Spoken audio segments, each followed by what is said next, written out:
Thank you for tuning in to Koppen with Comic. I'm Brian Koppen, and we're here with comic Kyle Lewis.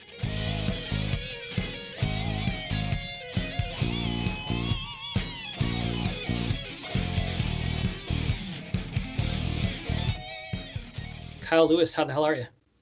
I'm good. How are you? What's going on, Good. everybody?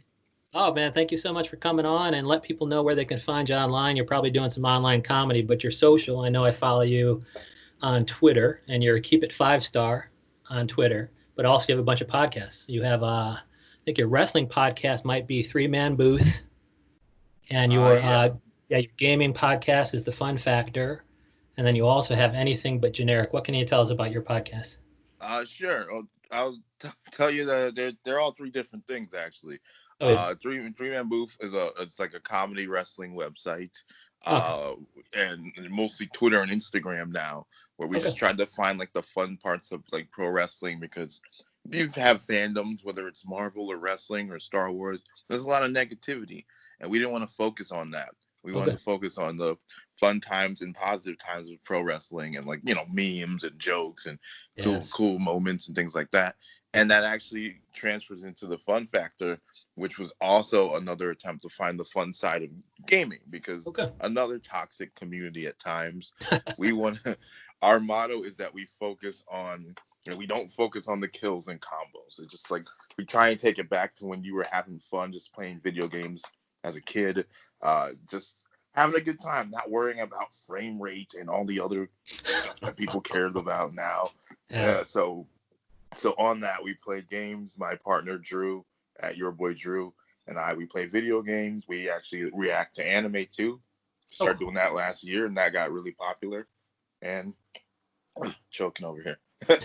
And then Anything But Generic is a little bit more adult, where we talk about dating, and we like to call it like the conversations you have with your friends. Like you feel like you're in the living room with us, like hanging out and talking, because we'll talk about like dating, life, sex, kinks. My co-host Drew again is one of the co-hosts, and Victoria, other co-host. She's very kink-centric at times. So the podcast steers more adult, and we talk about like sex and dating and all that good stuff. Oh, good. And you can find all these things at Kyle Lewis, and that's Keep It 5-star. And you have a website, which is KyleLewisWasTaken.com. That's funny. Yes, thank you. Because it was taken. And now, a couple years ago, there's a baseball player in the MLB named Kyle Lewis who is getting all of my shine. So I have to find a way to stand out. I've had people message me being like, how come you're not playing baseball? When did you start doing comedy? I'm like, we don't even look alike. It's wild. Dude, I love the fact that even a URL is an opportunity for laughs. Yeah, you got to stand out any way you can, Well, what we're going to do today, we're going to talk about real quick. We're going to talk about the current events and just your perspective on it. It looks like the world just went to shit. What are your thoughts at this time? Like 2020, especially, it just seemed like, you ever play the game Sim City? Oh, sure. Yeah. Yeah, whoever's playing this game of Sim City decided to do the worst things they could possibly do. Yes. Every single month. Like you're getting the fire, and then you're getting the monster, and then you're getting the fire monster. Like it's been terrible. Aliens are next. Yeah, aliens are next. Like it's coming. But on a more serious note about it, it's taken a much more terrible turn with the racial attacks and protests and people protesting the protest for police brutality. And it's hard. A lot of people are stepping up, being allies, which is incredible, fighting alongside Black men and women of all kinds, from straight, gay, trans, fighting alongside. But there's still so much more to go. I just retweeted like a whole thread of just blatant police brutality. And like I also retweeted Governor Cuomo being like, hey, I made these regulations, we're good now. No, we're not good. We're not even close to done. Like, this is a long-term problem. I know we as a society have I like to say we live in like a sitcom culture. Yeah. Because we'll be mad at something for 1 week, and then the next week it'll go away, and then we're mad about something else. So I feel like this is not a sitcom culture thing. This is 10 seasons of Friends. We got a long thing. We got to go, man. We have a Yeah. lot to do, and we have to fix this. Like, I honestly don't know whether you're left or right or whatever you want to say you are, how you can sit there and watch a cop put his knee on a black man's neck for 8 minutes and 46 seconds and not feel anything, not feel angry, want to blame the guy. Like, and you have the people like our leadership and Fox News like skewing it another way. At some point, the gimmicks have to stop. Yeah. The gimmicks have to stop. I know Fox, and they might not even be gimmicks. They just might all be terrible people. Oh, But sure. like, Yeah. but Yeah, this they're is, trying to grasp at any way to avoid change or prevent change to keep the yeah, status quo. But really, it's just about, they want to, theirs is the ratings game, and so if they poke at the liberal beehive, that will at least drive their base to watch it. But one thing yeah, I like, the sitcom culture, I really think that this one might last a little bit longer just because everybody's out of work. yeah. It kind of, in a very weird way, it worked, and it didn't work out is the wrong term. Oh, But sure. you have there's no sports, there's no television, Yeah. unless like you really care about Celebrity Watch Party. To like uh to keep you occupied. This is all you can see. You go on Twitter, there's petitions, there's threads, you check your TV. I think the news could be doing a better job, but mainstream news is mainstream news. Uh, but things need to change, and we're fighting for change for just simple lives, man. Like you usually record this podcast in Astoria. I don't Yeah. want to have the fear that I go to Astoria, I go to the wrong street in Astoria, and that's it for me. You know what I Yeah. mean? Yeah. Astoria can be pretty diverse, but Yeah. that doesn't matter. Like Yeah. the wrong cop on the wrong day, and you're doing absolutely right, and that could be the end of your life. And that is no way anyone should live. And we're living like this, and we've been living like this for way too long. And I think one of the cool things about white people taking part in the protest, I mean, not only are more people allowed to participate because they're out of work, but also pay attention because, like you said, there's less to pay attention to. Um, I think that the fact that the white protesters are getting beaten themselves at these Yes. things. Everybody knows somebody who's at these protests, but pretty soon everybody's going to know somebody at white person at the protest who got fucking knocked around by a cop, and it's almost like this is also going to change things. Not just the knee on the neck, but also the knee on, the knees on necks from people who've never had them before. It's Yeah. like, No, oh, you're oh right. shit, I can kind of see a little bit how Black people live every single day, because this happened to me at a protest or happened to my son at a protest or something like that. Let's start to change the things that can be changed. And, I'm a former lawyer. And so one of the problematic things is this qualified immunity thing. And that's why a lot of the cops get off scot-free or under the impression that they will get off scot-free, because it's hard to hold these people accountable if they have qualified immunity to do certain of these things. And I was shocked to learn that qualified immunity was a creation of the Supreme Court. That's not usually how it goes. It's usually like Congress gets together, they do something, then the Supreme Court just interprets it. Here, the Supreme Court kind of made that shit up. And so hopefully, the next case they consider, I think that they're going to consider qualified immunity coming up.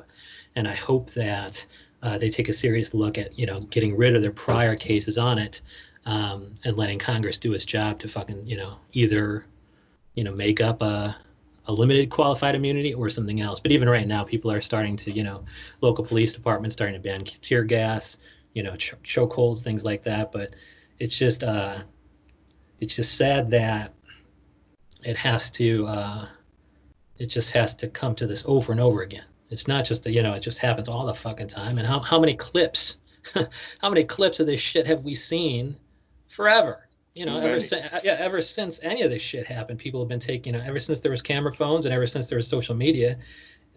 And like you said, it's still sitcom culture. In one week they move on to kids in cages or something like that because of Yeah. Donald Trump. It's just he's just the reality. Which is also The, a problem that should oh still sure, be addressed.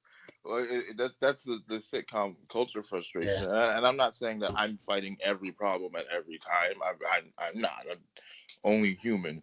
right, But it's like you're saying. There are cameras now. We have cameras. Like imagine the things that we haven't seen, and on top of that, I'm especially this week. I've been seeing new footage that's old, like a year old. I saw one that yeah. really resonated with me. It was just like happy, and I feel really bad. I do not know his name at the moment because You want to remember the names. Yeah. Maybe I can send you the link or something. It's hard to look at, but Is that the other knee on the neck death that happened a year ago? no, he wasn't even a knee on the neck, but they Okay. attacked him. He was coming home. He had a ski mask on. He's anemic, so he had a Okay. ski mask on. He's walking with food. He's listening to music. Someone calls the cops on him because he's happy, like he's like dancing to the music. He just happens to have a ski mask on, Wow. and so the cops immediately come over to him. He's automatically scared for his life, Yeah. and they put him on the ground, and you hear him crying. You hear him like, "I don't do anything. I don't even eat meat. I'm vegan. Like I don't like killing. I don't like hurting." Sure. Like he's fearful for his life.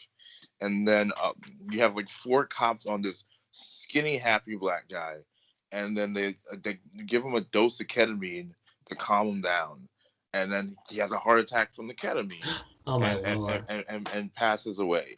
And there's Wow. clips of him like playing the violin for animals. Like he was the happiest fucking guy.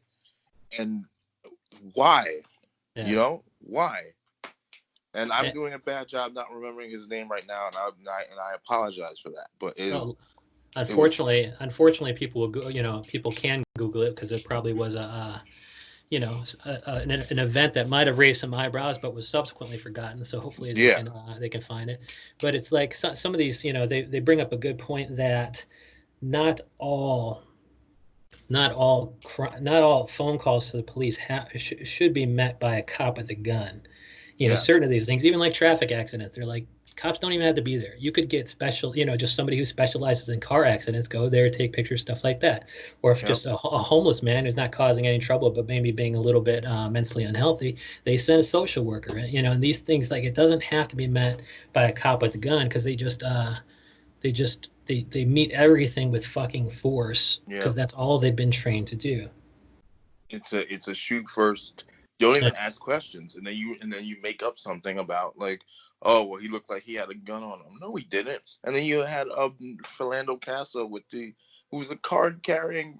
He card, not NRA, but he did all the regulations for guns. He had a yeah, legal gun, and you're gonna shoot him and it's mind-boggling. It's mind-boggling. It's frustrating. It's frustrating when people say all lives matter because they just aren't friggin' getting it. It's not a us versus you thing. Like it's become cliche to say now, but all lives can't matter until Black lives matter. yeah. Well, And that that's true. also, Yeah, yeah, absolutely. and that also goes for Black trans lives too, because that's also 2 trans women were just killed the other day, and Yeah. that's also in our own culture. We gotta accept trans people, gay people. We have to do that a lot more than we do. Like it's oh Yeah, and what did you? And then on that note, it's just like, the hits just keep on coming with respect to yeah. trans. You got the J.K. Rowling thing. You know about that one? Yeah, I do, and when someone's stupid and you just know they say something dumb and you don't like follow up because you know they said something stupid. You're like, I'm That's not going to read that. Yeah, I'm not even going yeah. to I read that just like apology or whatever. Yeah. I know she apologized. I don't even know exactly what she said to apologize for. I just Yeah. knew it was bad. I just Yeah, like some of that bullshit is she's first of all, I think she was just establishing the fact that she like, you could probably translate in a couple sentences her little apology. She was pretty much bragging about the fact that she gives to charity. Second of all, you reminded everybody of the fact that she got, I don't know, she was in a violent marriage and she got knocked around. And yeah, then she goes into the fact that the same old bathroom bullshit, where it's just yeah, like, well, I don't want a man to use a woman's bathroom, blah, blah, blah. And in Scotland, they let anybody who even says they're trans to do that. And it's like, lady, these things are decided at the fucking community council level, like the city council level. yeah, Okay. Like, you can oppose those measures all you want to, but like, this is not the time for that. I mean, like, you don't make fun of fucking trans people because she was trying to be like, oh, what's a word for women who menstruate? And she was trying to make the yeah, fun of the fact that, why don't we just say woman? It's like, lady, like, you can kind of, lobby behind the scenes to get certain measures voted down in your city or whatever, but why the fuck are you making fun of trans people with such a big megaphone? yeah. I mean, why you're doing it at all, She's but why you're doing it when you have such fucking power to sway, yeah. She all has a your huge legions of platform. fans. Yeah. Yeah. And that's something I've learned about too. I remember when this first started, people, especially in the wrestling community, were actively trying to get the responses from wrestlers about Black Lives Matter and things like that. And I was like the Dave Chappelle joke, who the fuck cares what Ja Rule thinks at a time like this? That's how I felt. I'm like, who cares? But it does mean something to not just me. Like, to me, I'm like, cool. But to a lot of people and a lot of their fans that are going to realize, oh, wait, if Randy Orton from the WWE, if Randy Orton is Black Lives Matter, like, maybe I'm looking at this all wrong. Like the Rock who never said anything political, The Rock who just talks about The Rock and all his movies and tequila and stuff, did this 7-minute speech where he's like, where are our leaders? You know, and it was very powerful and emotional and ties back into my President Rock joke that I have, but non-selfishly, like, you needed that because The Rock also gets a lot of flack that he only supports his Samoan side, you know? He's only, you see him, he's a black guy, but a lot of people will debate you that he's black. He's a big Samoan tattoo and he's in Moana, and you can be half of something, but you're still you're still both things, you know, so why don't you act like it? It's even like something like Taylor Swift, you know, staying quiet for so long and then finally coming out. Like, she has so many fucking young fans. It's just like The Rock. I mean, it's the young fans that you worry about. Like, oh, why is my favorite star being silent? You know, maybe I should go into All Lives Matter or Blue Lives Matter or whatever. But if they start speaking out, it really fucking matters. You know, just kind of because they or somebody they know have been treated unfairly because of discrimination. You know what I'm saying? Like when they were young, The Rock must have just, you know, had stories where him and his friends were fucking, you know, treated unfairly. And the more people who are speaking up like that, is the young fans especially will not go down the wrong road if the person you love, the celebrity you love, is forceful and authentic in favor of things like Black Lives Matter. Yeah, that's the other thing, authentic. You know, we have a lot of corporations that are just throwing it out. You got Herbal Essences being like, oh, we support Black lives. You're like, oh, okay, I guess. I only said Herbal Essences because I have the shampoo in front of me in my room. I have no affiliation. If Herbal Essences is listening to this, I'm not trying to slander anything. Yeah, but there's so much backlash. Like these corporations, you know, they say that shit on Twitter, and then, you know, automatically Starbucks gets dragged because, you know, it does not allow its employees to wear Black Lives Matter garb. And of course that they had to change. And so then they came out and they said, we will allow it. And so so the backlash and things like that. I mean, you know, somebody pointed out the whole, you know, pictures of people being, you know, hit with fire hoses and with the dog sicked on them back during the Martin Luther King days. Like that's kind of what led to the Civil Rights Act. You know, it might not, and that's, you know, it might have been because of the raw footage being captured of people being treated like fucking ass. And so the fact that people are able to find these clips and mash them together, you know, of cops driving into, you know, any crowd, and especially a crowd of white people, hopefully will give white people a fucking, you know, something to stay angry about. Yeah, more of a wake-up call. And I have a lot of white ally and white friends who are using their platform. I have one friend, I'm going to shout her out, Betsy Carroll, great comedian. She has been talking to her friends who may be tone deaf and may not like really want to protest or rally, and they listen to her voice. You know, she's a voice, not just as a friend, but I guess in her white community. I don't know a better way of saying that, but so people have been listening to her, and that's great. You also, I mean, I was talking about the celebrities. You also need that in your own communities. If you have white friends or people that listen to you or take your advice seriously, like, please speak up. Please go protest, donate, share these links, because you won't change everyone's mind, but you might change some people, and they might change some people, and they might take things, you know, more seriously. And they're very slow, small steps that we're doing right now. And we've had some good things going on, but, you know, Breonna, as of this recording, Breonna Taylor's killers are still out there, you know? We still got a long, long way to go. And as a white person, you know, to have like a, you know, black friend or whatever say, this is what happened to me. Here's these stories that I didn't tell you about. that happened to me, and then you're like, oh my gosh, I can't believe, first of all, that happened to you, how traumatizing, but then you fucking hit it, for the duration of our friendships. I'm so glad you're telling me now, and that kind of stuff, because then you can ask follow-up questions about it and really learn this stuff from people who have been discriminated against. Yeah. And that leads me to my other question, which is, are you talking about anything like race in your comedy? I am. Zoom comedy is a little, we're all doing Zoom and Instagram story comedies and stuff. Yeah. So it's a little different now, but I've had race jokes in the past. I've had jokes that now I don't really feel comfortable saying. Like I had like a protest joke I used to say, because I'm a smaller guy. I used to talk about how like my legs get tired and stuff, protesting, and like it doesn't matter what the protest was. Like if Dr. King was like Million Man March, I'd be like, I feel like 999,999 is a lot better. I can stay at home. Y'all got this. I would do jokes like that, but like I don't feel good doing those, at least at this time. Talking about things now. I've talked about white allies who have been very nice, but and I love this person who did this. If she ever listens, she was like just like being so supportive, and she's like, if you ever need food or anything, like I'll buy your meal. And I was just like, I'm not poor. I'm just depressed. Like thank you. Because I get it's a lot of white people don't know what to do, and they're just trying to help.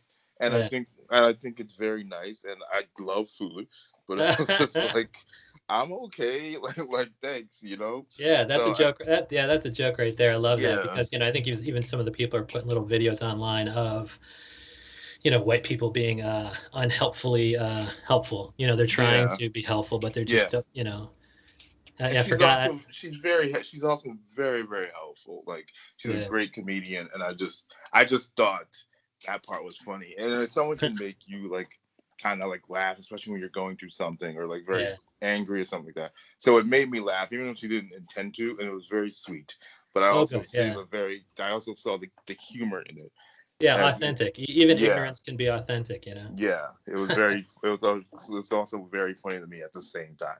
But yeah, everybody needs to be entertained. They can't let themselves get down. And some of the ways they can stay entertained is by checking out, your Zoom comedy online shows or whatever, and they can find that out via your Twitter account.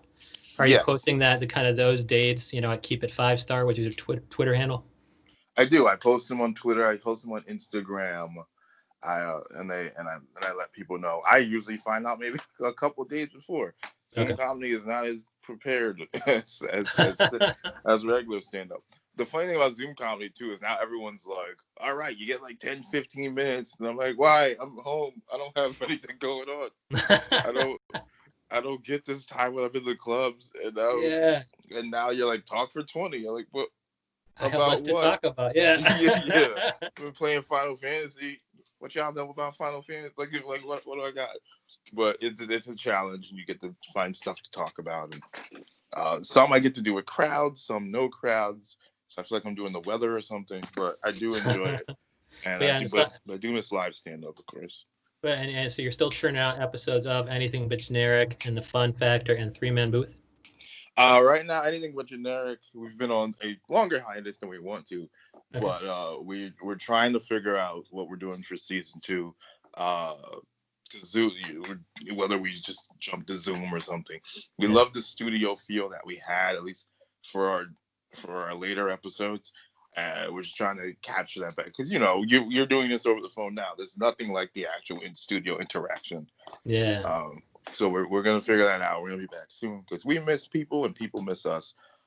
Fun Factor, youtube.com/Keep It 5-star is where you see all of that. So right now we're doing a Final Fantasy like reaction series where I'm playing the game and I'm just like, what's going on to everything that's happening.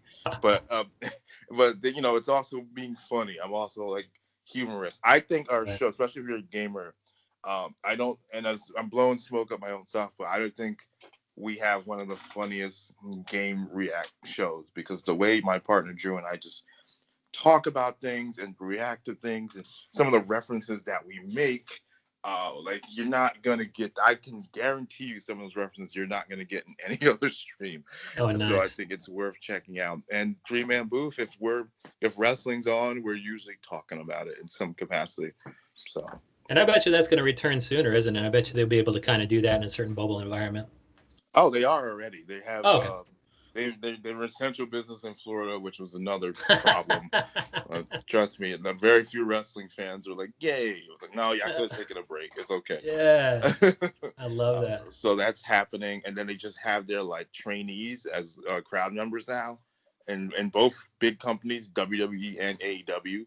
So Oh, there's cool. kind of crowds, but I don't know if you ever played a wrestling video game or play wrestling games. No, I'm just so shitty at them. I wish I was better at wrestling Yeah, video games. I do. yeah.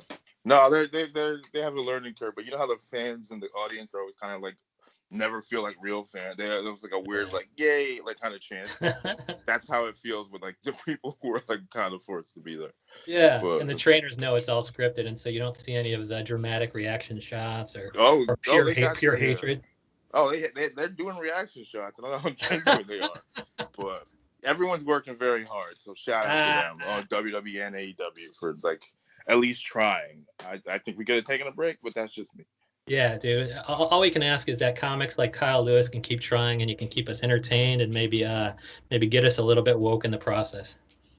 I'll do my best. Look, normally I just talk about like wrestling and anime and Dragon Ball Z and comedy and stuff, but not now. You know, we got a lot to do. But if you do want to talk to me about any of that stuff as well, hit me up anytime. I would love to. To Kyle Lewis, thank you so much. Thank you.